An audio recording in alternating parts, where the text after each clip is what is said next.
Asia কাপকে সামনে রেখে আবারও বাংলাদেশকে তুচ্ছ-তাচ্ছিল্য এবং অপমানজনকভাবে কথা বললেন আফগানিস্তানের মহাতারকা leg spinner allrounder Mohammad Rashid খান।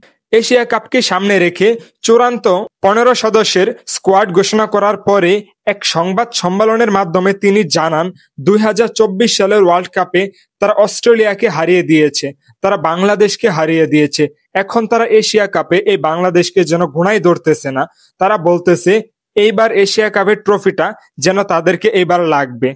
এবং তিনি আরো দাবি করেন যে বাংলাদেশ থেকে অনেক ভালো এবং এগিয়ে আছে তারা।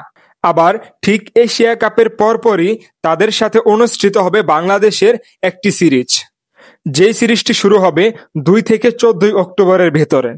এখন দেখার পালা এই অহংকারী আফগানিস্তান তারকা লেগ স্পিনার রশিদ খানের উচিত জবাব বাংলাদেশের লিটনের দল ঠিক কতটুকু দিতে পারবে।